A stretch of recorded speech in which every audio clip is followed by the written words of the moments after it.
Hello, everyone, and welcome back to another episode of Behind the Smile. Here in the studio today with me, I have the beautiful Laura Corcoran. We have just finished the most incredible few days running the Embodied Woman retreat, and we are so full of the energy and the excitement of everything that happened over the past few days that we couldn't help but jump on today. This is quite an impromptu podcast, but here we are. Laura, welcome back to the show. How are you? Oh my gosh, I am so good. I was actually thinking this morning, like a lot of people or my previous retreats, we have to integrate or we take space and time. And I'm like, no, like I am so full of energy and vitality and life force energy. It's like, let's jump on a podcast. Let's talk about it. I'm still speaking to the girls in the background. And I do truly feel that's how you should leave these spaces, feeling that expansion. It's so true, isn't it? I had intentionally put 2 days, blocked them out in my calendar. So today and tomorrow, knowing that after some retreats, I have felt depleted's not the right word, but definitely having held space for women over a period of time. Sometimes I've felt like, it's time that I now need to refill my cup and recharge my battery. But I woke up this morning and I was so excited. And, our group chat with all the women is still popping off and everybody is just like, oh, so full of life and joy and love. And yeah, we couldn't help ourselves. Hey, we're like, we've got to get on and talk about this. Yeah. And I think that's what's important as well. We spoke about this on retreat, but I was like, we just joined in. And I think that's I know that's so important. We can go to these retreats and there's facilitators that hold this space, but then they disappear and it's almost like, where have they gone? Or they're not part of the actual energy of the group, or there's a hierarchical stance. And I just don't like that. We were hysterical with the girls in the pool. We were doing all sorts of beautiful things that if you came along to the retreat, you would know about. But just being a part of it. And I feel like that's the true experience. And every one of the ladies were saying that. Like you were just always available, always there. And we didn't need to go refill our cup during the day. There was parts even in the retreat, I was like, oh God, my head is like feeling heavy. But with the practices and the moving through and the conversations I was having, I knew it was a part of the process. And sometimes I knew it wasn't even mine. And sometimes we could tell that story of, oh, I need to remove myself away. But I was like, no, I actually want to be fully in it. Well, it's so interesting you say that, because I remember on Saturday after we'd done the breakthrough breath work, which was Huge. Impossible to describe. Huge, powerful, potent.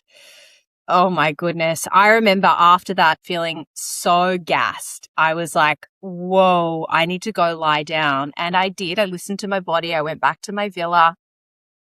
And then I remember saying to you, are you going to do the contrast therapy, the hot, cold sauna ice bath with the ladies? And you kind of gave me this look and there was a sparkle in your eye and you're like, I think I'm going to do it. And I was like, okay, I'll do it with you, which was this beautiful, encouragement. And then after we did that and we had that moment in the pool all together, singing at the top of our lungs, I have never felt so alive in my entire life. I was like, woo, I am back, baby. I did not need to rest at all. It was just incredible. And it was the play and the fun. I remember us having that conversation, and sometimes you can take yourself out because it was huge. I remember even standing up in that room and I felt like I was just the energy and the emotion. And like you said, it's so hard to describe being in a space like that. And when you're being, you are the breather, you don't even know what's happening on the outside of the facilitation. There's so much love and energy and movement that we're actually doing to shift the energy through. And I remember being like, I need to open this door and let some, the breeze through. And then just from that alone, I was like, oh my God, I feel like a different woman. But then when we got into the sauna and there was the giggle started and the playfulness and just oh my gosh, just the whole conversations that were happening. And that's what I was saying to the girls. A lot of people come to these retreats and yes, there's things that need to be unpacked. And it depends what kind of experience you want. But for me and anyone that knows me, I will not bypass what needs to be faced. We will not bypass, because I'm like, your body needs to be free of that. You don't deserve to suffer. You don't deserve for people to keep validating the victim state. You deserve to be free from that. But in the freedom of that, even when it feels quite resistant and fearful at the time, because there was so many women on that retreat that was like, oh, I don't know what you're talking about. And the egos were up. And I was like, okay, well, I'm just going to probe here and I'm going to pull apart here. And they're like, oh my God. And then the next minute they're having an emotional process or sharing something that they've been holding for way too long. Oh, And how incredible. yeah. And then in the freedom of that was the playfulness was able to be unlocked. And this is what we forget. You know, some of them women walked into that retreat just looking lifeless, almost like this heavy blanket was on them. Exhausted. And yes, there was anxiety, nerves, and uncertainty. But I truly believe that is the energy starting to move through you pre-retreat. It knows it go. So it starts pre-retreat when you're feeling that nervousness and then the stories kick in, but it's actually your body being like, oh, we're actually going to release all of this stored weight we've been carrying for so long.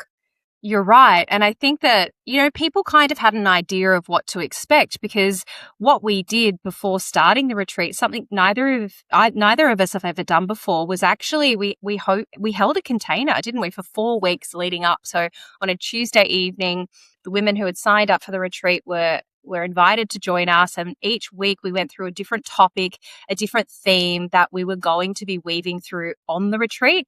And I think that worked so well for 2 reasons. Firstly, it had allowed people to sort of get an idea of what was coming, but there was already an established connection between the women before we even set foot in that incredible retreat space. And I think that made such a difference to the pace at which we were able to drop in once we arrived. Yeah. And that's what I knew from the retreats that I've held, or the feedback, or just even that sense. You can feel it energetically. It takes, and I know all about trauma and safety, so it's not even about the practices, the level of safety you feel in a space that allows your body to release. And yes, it's amazing where you're just like, I'm just going to show up with no expectations and not know these women, which is great. But also your body needs to adjust and adapt to these people and their energies and all the things. And I don't even know how we came. It was just an idea and we moved. I was like, we container so these women can connect and feel safe with one another. They can share stories. So they already feel safe landing in the retreat, and they're just, they're just going to sink in deeper. And that's exactly what happened. Like it's literally like each other. Yeah. It really was. I found that it just meant that even on that first night when we arrived, or in the afternoon, people were already gathering around, weren't they, in that beautiful lounge area. Oh my gosh, let's just talk about the retreat venue for a minute. It was so beautiful and so spacious. And the view. So spacious. Yeah. And I remember just walking into the main house and looking around and already observing women with their cup of tea or their coffee, engaging with one another. And then when we all moved down into the valley room to open with that beautiful cacao ceremony and that gentle yoga practice, it just felt like sisters coming together. It was really special. It was so special. And even, I can't remember who I was speaking to yesterday. But it was after, we've not even debriefed on the retreat. This is what's happening now. Like we have never run a retreat before. I was saying to the girls, we've only ever met once in person, maybe chatted a handful of times, but when you know, you know. And I don't think, I never once questioned it, to be fair, but I never knew how the retreat was going to run either. And the way that we work is so beautiful in terms of, when we spoke about this, that I do this cracking open where women are just kind of like hiding, and I will just ask a question and they'll be like, oh, what do you mean by that? And ask another one and ask another one. But then the next practice they were going into was yoga or central nervous system work. And then you were putting them back into their bodies. Because often what happens, and I never actually saw it with many women, and it's a normal process, is when you open yourself up vulnerably and you're fully seen and exposed in that way that you haven't allowed yourself in years, often you can just clam up and close yourself up, and they call it the vulnerability hangover, and you disappear and you resist and all the things. But because there was this opening and obviously so much safety and love, but then afterwards it was like into the bodies with yoga and grinding or whatever practice it was, and the way that it was just structured, and we didn't even intentionally do it that way, just worked. Like that we work just works for the retreat space, because not one woman ran. They just opened and went deeper and deeper. And it was just, oh my gosh, by the end of it, they looked like they were just completely, I can't even explain it. Well, they actually looked physically different. The sparkle, like the whites of their eyes was so bright. It looked like we'd all just gone in for a 3-hour facial. Like the skin was glowing. I mean, we did do those face masks on the Saturday night, which was so much fun. And I felt like I was in high school again doing a sleepover with all of my best girlfriends. Like it was just the joy in that moment and the laughter. Oh my goodness. I think some of us woke up with sore abs the next day for so much laughter. Laughed like that for years. Neither. Years. But the thing that you mentioned there about, you know, no one ran, but that's actually not to say that they didn't want to. And what I loved, you know, one of the ladies who I'm thinking about in this moment who shared, do you remember, I won't mention her name because I haven't asked permission to, but she shared that she said, I've looked up flights multiple times because I think what we did really beautifully was we really took the women to their edge and we held them in it, but that's not comfortable to be in that. And, you know, as we spoke into, transformation and change doesn't happen in your comfort zone. So that was the whole purpose of us guiding them there, which means the resistance is going to come up. But to your point, every single lady sat through it, breathed through it, moved through it. And that particular lady who said, I've been looking up flights, has already booked for the next one, you know? So it just goes to show. Yeah. She's amazing. But even, and it's so true because we were talking about window of tolerance and central nervous system work. And I do truly believe that we come into these healing spaces and we think we need another modality or we need to heal something or we need to do the energy work or clear something before we take the action. But it's actually in the action when it actually comes up. So similar to what you were just saying, in the retreat space when they met the edge, because they took the action towards it and they were held in that to show that there's no danger here. You know, we don't have to believe the stories because everything that happens within that retreat also happens outside in life. So that's what we were like speaking into, wasn't it? It's where is this meeting you in life outside and you keep running and controlling and hiding and repressing, you know, you as a woman and then your relationships and then your children. There were so many tears about, you know, awareness around children and themselves and the patterning and oh my gosh. So I was just so excited when so many women shared, because there was a few that was like, oh, I was looking at flights and then I was getting really irritable and then I needed to leave and go to the shop and we just allowed it because again, it's their soul journey. We're not here to force you to stay, but they knew within themselves that this was an edge because of what we'd spoken into, but the safety that they felt. And then, leaving now, I can only imagine the women that have returned home to their children and their men and their families and their dogs. They're all sharing dog pictures. Yeah. And that's what I love about it. That was what the whole Embodied Woman's Retreat was about, like becoming more embodied in who they were and letting go of who they weren't. And to know, exactly. To know that you can sit in the discomfort and that it's not going to kill you.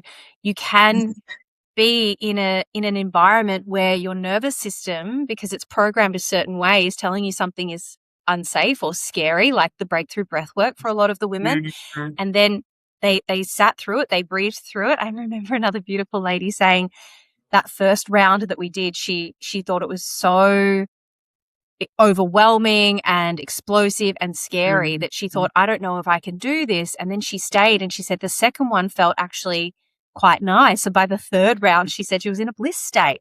Yeah. Like even that, just to sit there for 90 minutes and move through that wave of fear into awakening, into bliss. Like, wow. Because when we're in our day-to-day lives, I think that it's, unless you find a space like a retreat to explore these ideas and these practices, it's like, when do we find the time? Where do we have that sense of safety to be able to do that? And so, of course, you repeat the same patterns over and over and over again. Whereas I think for many of the women over the space of those few days was they really showed themselves what they're capable of.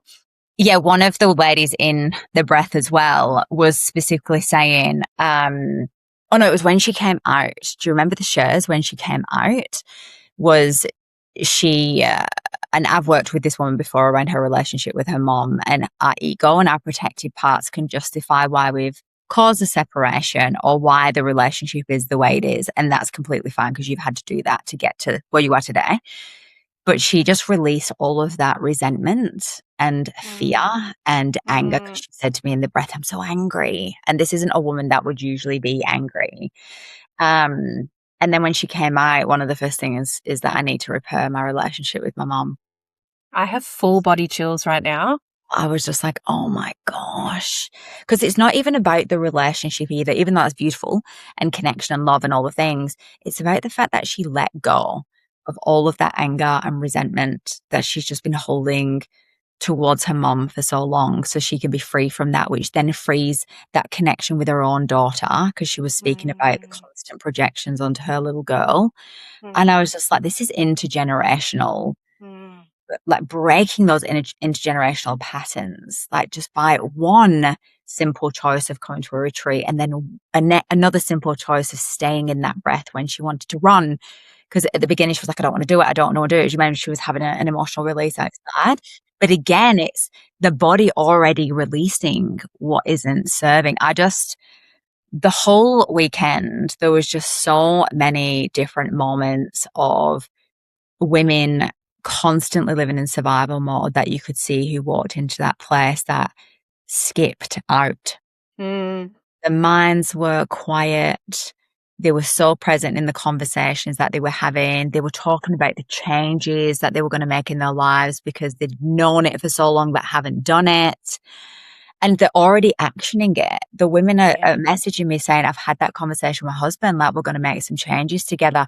And this is the difference. It's not about how you communicate it. It's about once you've released the energy under why you want that change. Because when it comes from resentment or it comes from projection or whatever it might be, the energy is felt from the other person regardless of who it is. So then there's resistance because it's not love. It's not unconditional love, which we spoke about a lot in the retreat. And it just happens so easily when you come from the right energy because you've released the very thing why you wanted it to happen in the first place. And so many moments I just can't even express. And the women were like, I didn't have any expectations coming into here, but oh my gosh. And that's why now, like 80% of the retreat, sorry, I'm probably blowing the top of it, but 80% of the next retreat is literally booked because the women are like, I need this space again. Surprise! We're running another one. But that wasn't even part of our plan, was it? We just about halfway through the few days together, we looked at each other and I was just like, we have to do this again. And then when we offered it to the women, we were blown away by the response. Hey, like literally 80%, maybe even 90% of the women have said we're coming back. Yeah. Give us the dates. We didn't even offer it. We'd mentioned it. The women in the closing circle was like, when's the next one? And like, we kind of ignored it for the first 3 times. They said it. Like, oh, we may as well share.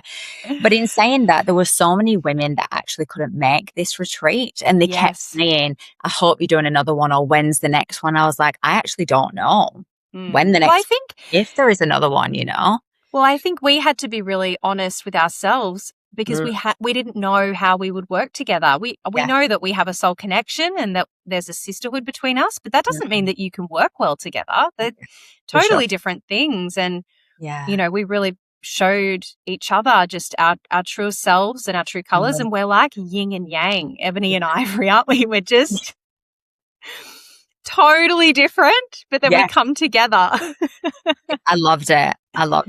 The way that we both work and blend together. And we didn't really speak much during the retreat at all. I felt like we did a lot with our eyes. Yeah. We would be you might be up at the main house and I was walking down past the villas and there would just be this connection through our eyes and we would just be able to read each other's mind and then keep going. It was wild. I know. It was beautiful. One of the things as well, I've never been to one of these retreats. Obviously, I've only ran my own and been, I think, to 2 others, maybe myself. I'm quite particular. I love truth being brought forward to me in a retreat. So it's like, yes, I love the yoga and the lightness of particular retreats. But if I'm going away, I want the I want the polarity of both, similar to what we did in ours. It's my type of retreat. But some of the ladies were sharing that they had so much access to us, which I was a bit mind blown at what they actually meant.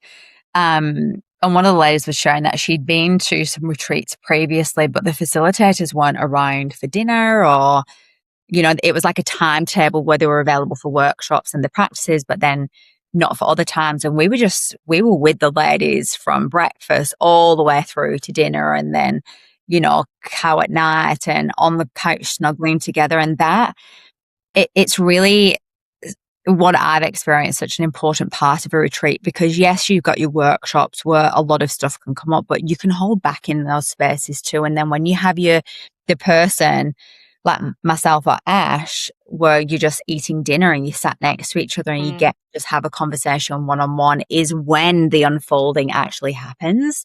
Because sometimes so many protective parts that aren't open to just sharing some really vulnerable parts in a group like that.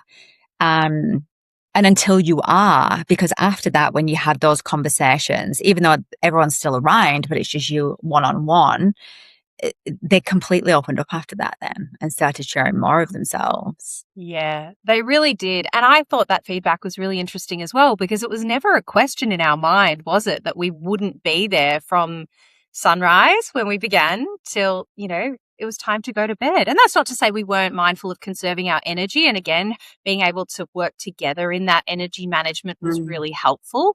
But I was absolutely, some of my favorite moments were those incidental conversations by the fireplace, you know, at the dinner table. It was so beautiful. Yeah, the same. Another really beautiful moment as well, which I've heard because my daughter's, you know, was there, who's 21, Elise.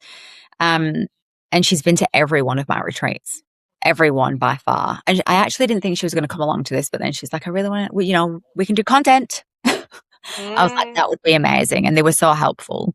But just seeing the amount of mentors and mums and wise women now she has to look up to and be guided by, like, fills me. It's so much joy. And even the women seeing mine and Elise's relationship and how we that work. Was incredible.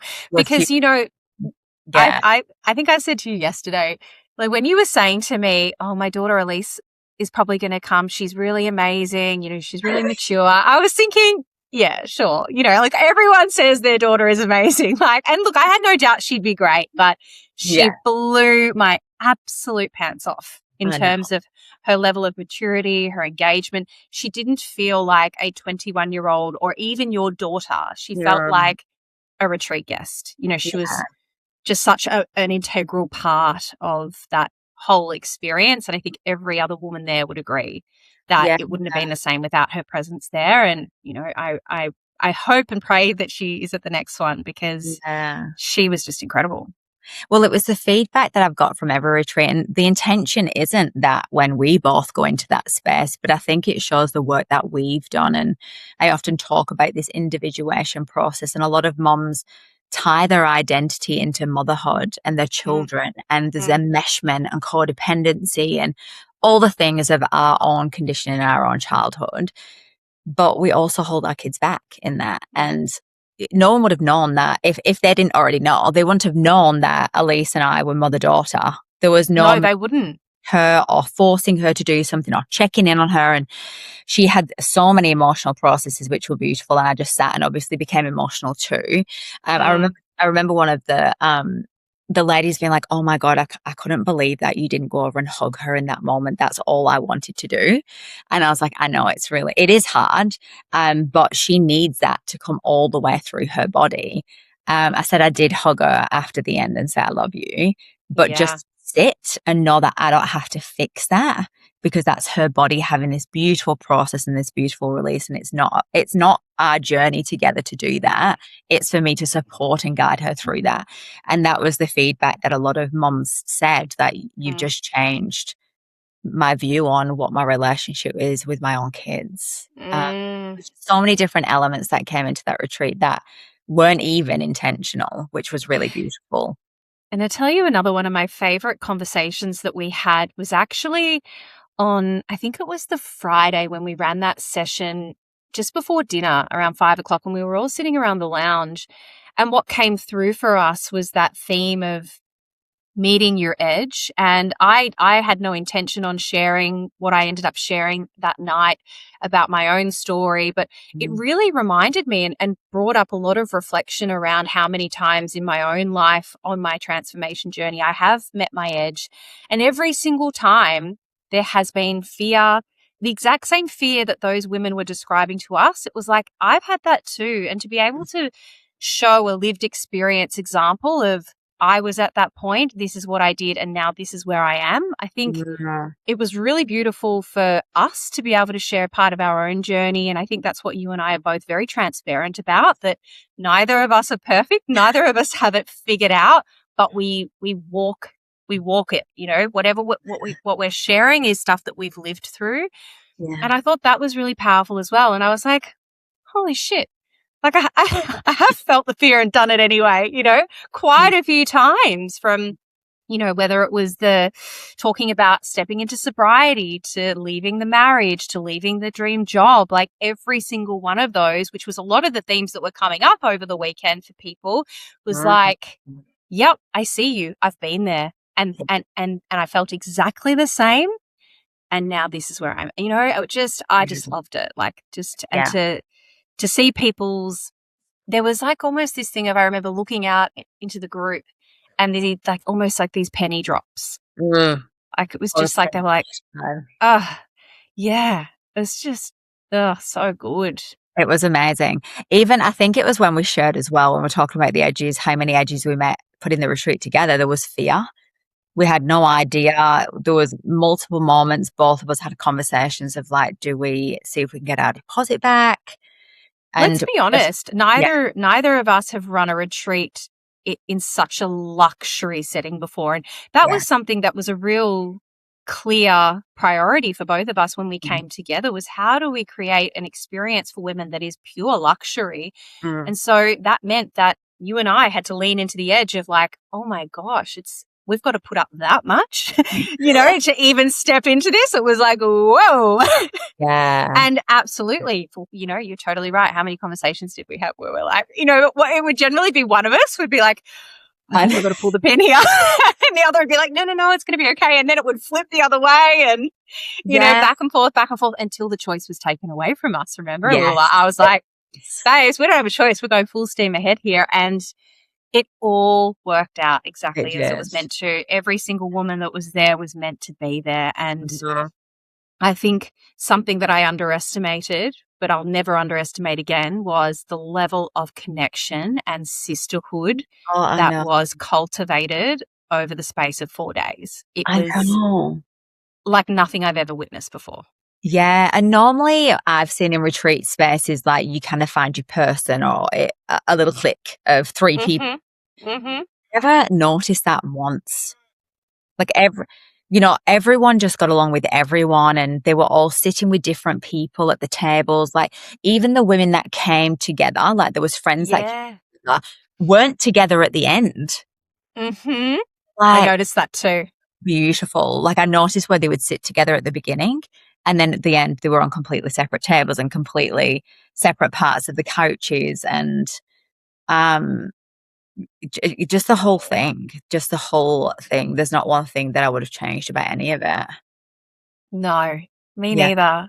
I know. Because it was like beyond anything I could have imagined, in just the best way. I know. It's like, and I woke up this morning just thinking like, how incredibly lucky are we to have shared that time with the group of women that were there. Yeah. God, I'm feeling emotional now. I can see, yeah. I think because as well, like for anyone that's been a part of my journey, similar to what you know, and I've shared on Ash's podcast twice, the transformation that I've been through, and then to sit in that room where once I nearly didn't. I nearly was like, I'm not made for this journey. That's the edge. I've been doing this for years and look at where I'm at.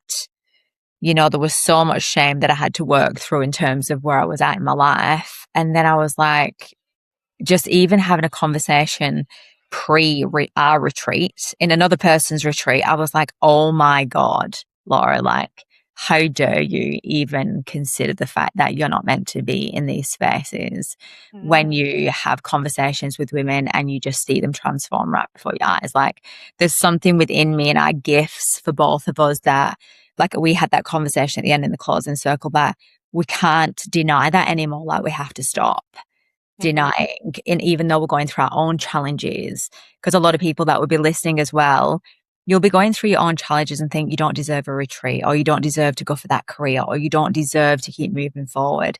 But that's the edge. That's the edge of saying you actually do deserve it. And it's in that challenging moment, are you going to close yourself off from life or keep opening yourself up to it? And I think that was one of the hardest things that I did throughout that time, was I wanted to close off so many times.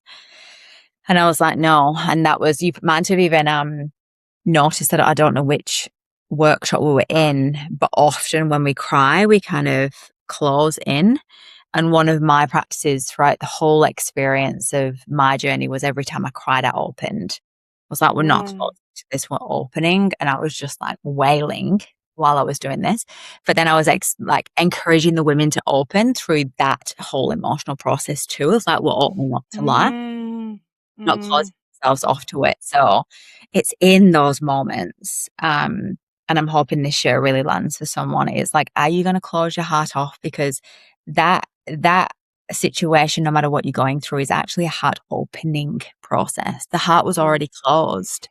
It's trying to crack open to life. Was the experience I had. I was like, this isn't actually my heart. It's trying to close, but it's actually initiation into the opening of it. And that was what the retreat was too. Can you open yourself up to receiving this luxury, this experience, this love, this connection that we're going to guide you through? And every one of them ladies did. I think what else was really interesting as well was that I don't know that there was one person there who wasn't uncertain to a degree or didn't have to face some challenges in saying yes to that retreat. Like, nobody sat there just going, oh yeah, I do these all the time and it was no big deal. It was like, I had to deal with mum guilt. I had to deal with financial fear. I had to deal, like, it was, everybody was carrying their stuff. And yet, you know, some of the feedback, babe, that we've been getting on that post I did, like, life-changing. I know. You know, like, impossible to describe. Like, it was, you know, like, you can't actually put a price tag on that kind of experience. But it also, for anybody who feels like it is an edge, it is. It's supposed, but that's a good thing. Yeah. If you were coming to our retreat, I mean, this is my take on it. I'm not sure if it's your ashes, but if you were coming to like our retreat being like, oh yeah, it's sweet, I've done this before, I'd be like, oh, it's not the space for you. Like, unless you actually are being like, should I, shouldn't I? It's an edge. Oh, I feel really aligned with these girls, you know, like, and you have all of these questions beforehand. That's the perfect woman we want to meet. You know, we want the woman that's like on the edge and choosing to expand through it, not pretending and performing like I did for a very long time, that I'm, you know, I know these spaces because I've been in them all, not willing to be the student for life. And that's the type of woman that I want to meet, whether they're going to open to whatever's unfolding. And even like, I don't think any of the ladies, they were saying that none of them came in with the expectation, but even some of the conversations where some of the women were like, I don't think I want to be in my relationship anymore. I don't think this is for me. And then just leaving feeling, oh, that's not the path. I actually just need to be more vulnerable. And this is what we don't realize. It's like we're so afraid to be seen in a space we really want to be. But then when we recognize that we just need, again, to meet that edge before we make that decision alone, like, that's a protective part. I just want to run. I just want to run just in case I'm rejected or I'm seen. And it's like, no, what if you actually just meet that and be seen? Because it's also, isn't it, the black and white thinking, which is so related back to this idea of certainty that so many of the women were talking about. If, you know, because you asked the question, which I thought was so powerful, if I could guarantee you that the thing that you want, I'm going to give it to you tomorrow, it's guaranteed, it's locked in, you know, would you take it? And they were like, yep. And you were like, okay, so do it. You know, but there was this desire for certainty where I feel like we really supported them to play in the grey, to play in the space between that, and to really feel into their own inner knowing without needing that certainty. Yeah. Well, that's what life's about, as you know. I think life would be pretty boring if we were certain that everything was going to work out. Yeah, because we were talking about how we're made to grow. That's what we are as a human. Our soul is here to grow. And the challenges and the uncomfortability and the edges are that. So we're meant to be uncertain in the unfolding of that because we're not supposed to know what's on the other side. So when we land, it's like, oh my gosh, this is better than I imagined. You're meant to feel that. If you were constantly given the droplets of certainty, you wouldn't even feel the anticipation to be able to feel the gratitude. You just couldn't. You'd all be walking around entitled. Oh yeah, that's coming. And that goes back to the polarity conversation, which we also had, right? Like to feel deep love, unconditional love, we need to feel grief and sadness. Yeah. It's all part of the texture and the tapestry of life. Yeah. And that's where the playfulness came that afternoon. Like the women that once we spoke after the breath and the workshop the day before and then the breath, and then there was just like an unfolding. And every woman, like they were just, you could just see the women that just, they could have tapped out. They didn't. And I kept saying, breathe, go back in. And they just nod as if like there was a deep surrender and trust. Oh my gosh, it was amazing. And then they were bomb diving in the pool and dancing and dancing in the rain. It was so beautiful. And the conversations that were the women that were opening to the conversations about our bodies and our sensuality and things that they've not even explored. And now they're like, I want to know more about that and this. And I'm just like, oh my gosh. It was just everything and more. Everything. And I'm so glad we jumped on this podcast to talk about it because I think I was just sitting with it all. And I'm like, no one, because everyone's like, how was it? I'm like, oh my God, it was amazing. But no one, you can't get it unless you've experienced it. It's not a word thing. It's an embodiment thing. Exactly. I picked up Frank from Mum's last night when I got home from the airport. She's like, how was it? And I was like, I actually can't put words to that experience until you are there in the flesh to embody it. It's just, but it's just something I'll forever be grateful for. And I tell you what, babe, I cannot wait to do it again. Like, bring it on. Countdown has begun. I know. I'm so excited for it. So, Laura, obviously we are running this again. We couldn't not, like you were saying. There wasn't the intention at the beginning. And then I remember sitting in that closing circle and the women asking for it. And so that's what we've done. You and I, we make things happen for the Embodied Woman Retreat 2.0. Now, I'm pretty sure about 3/4 of the rooms have already been booked out by the women who are on this last retreat. But if you're somebody who wants to be there, then what we'll get you to do is either DM me on Instagram or send me an email, hello@ashbutters.com. I'll pop it in the episode show notes as well. But if you want to be there, then let us know because it is going to sell out and I can at least get you locked in with your deposit, and then payment's not going to be due until like January, is it? So plenty of time for people who want to go on payment plans, who want to be able to make this happen. We do understand it's an edge, but you don't want to be the person that misses out again. Yeah, and I've even had so many messages on Instagram because of the stories that we've been placing up around the street saying, I wish I would have come and I can't wait for the next one. When is it? It's just exciting. It's just exciting. I can't wait to meet the new women that are going to come through in 2027. It's going to be great. I know. More sisters. I can't wait. No. Amazing. Hey, should we go and have some rest? Probably, if we can. I feel like I'm just like running on this high. I know. Me too. But yeah, if anyone has any questions, listen to the podcast as well, what we've shared.